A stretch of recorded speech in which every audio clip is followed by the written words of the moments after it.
Hey there folks, time for another tutorial. Now this one is hot on the heels of going through this drill in the advanced class this evening actually, and we had a few internet problems, so I'm not sure that everybody got the entire drill down pat, but this exercise is called Happon Ido. It's an 8 directional turning drill, so it's a little bit complicated until you goes click in your brain. Then as soon as you go, oh, I get it, it's not that complex at all. Basically you're going left, right, left, right, left, right, left, right. The thing that makes it feel complex is you're going to be facing a different direction every time, and you're going to be facing all 4 walls once and all 4 corners once. Okay? And so this is what makes it a little bit disorienting. But as I say, as long as you get the idea of the pattern, then it's not that hard to work it out fairly quickly.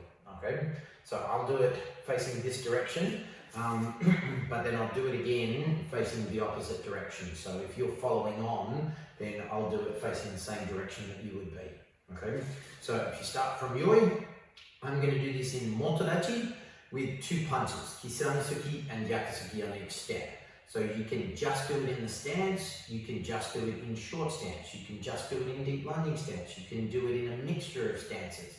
It's a really good drill for practicing transitions and changing directions in a multitude of different stances, doing a multitude of different routines. The only thing that is fixed is the direction in which you face and which foot is in front.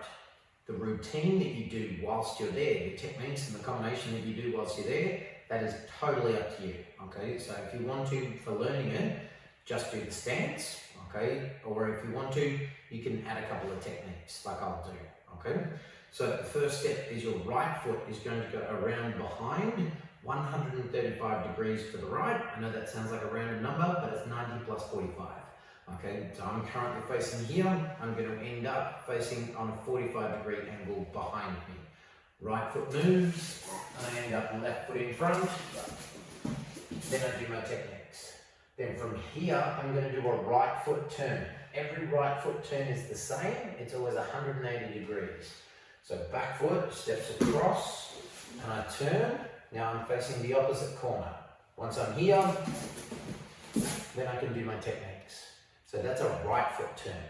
Every left foot turn is the same. It's a left foot step up, 45-degree turn, and I end up with my left foot in front, and then I do my techniques. So now it's time to do a right foot turn again. Right foot, straight across, 180 degrees. Then I can do my techniques.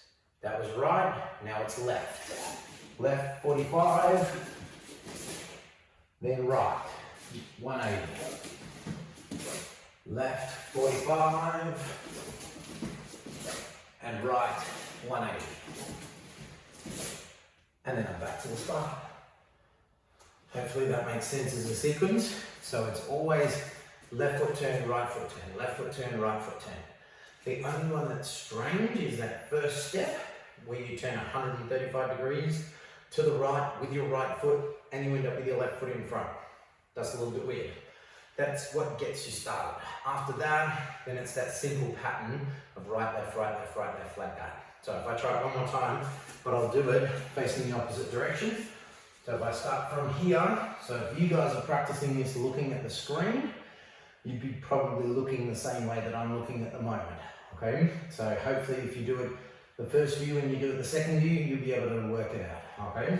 So this one goes around, and we end up 45-degree angle with our left foot in front. That's just our first weird step. From here on in, right foot turn. Right foot steps across, 180 degrees. So I've gone from corner to corner. Now I go wall, wall. So I go left is 3, that's to the wall, and then right, 4 is to the opposite wall. Now I'm going to go corner, corner.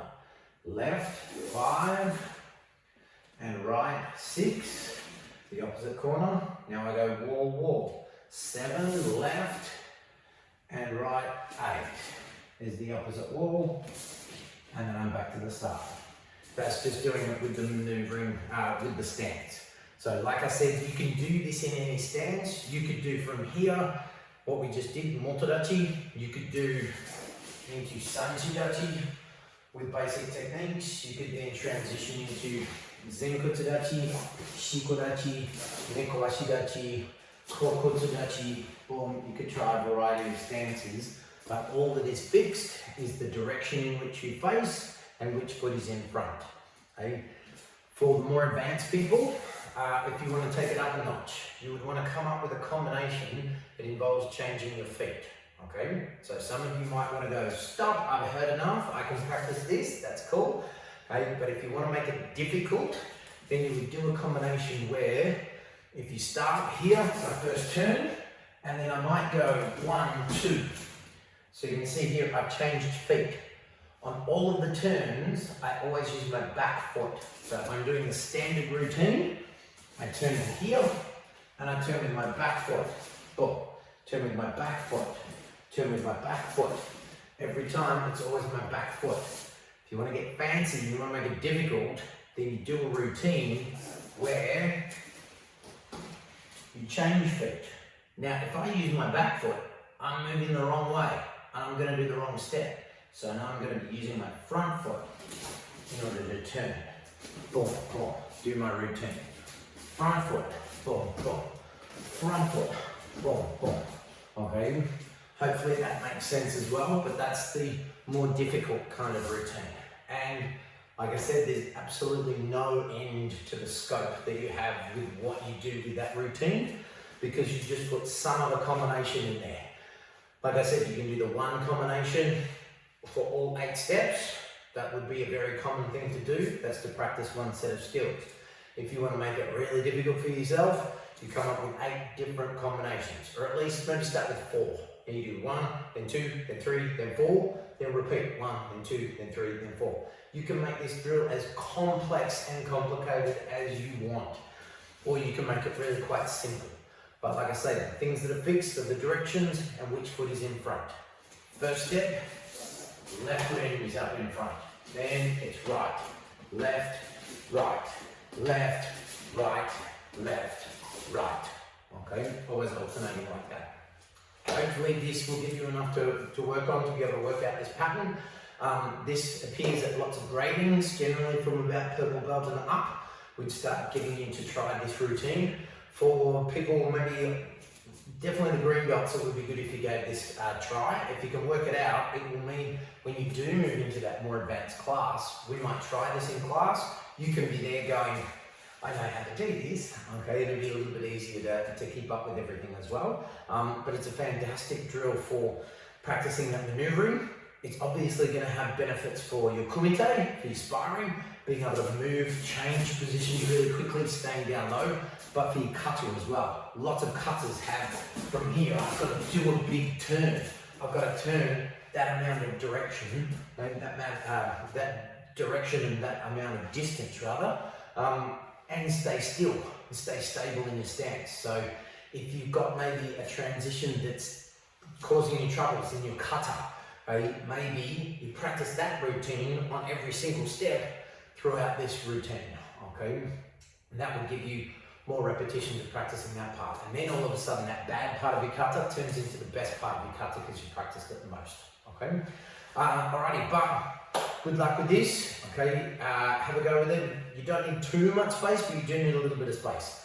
If you are strapped for space, just maybe focus on cat foot stance and short stance, okay? Then you take up a very small amount of space. If you start to incorporate the bigger steps in the changing stance, then you need to have a little bit more space, okay?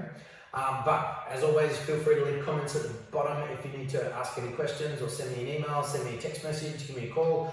Otherwise, I will see you on our next online class, and hopefully very soon we'll see each other actually in person in the dojo. Thank you very much. Os.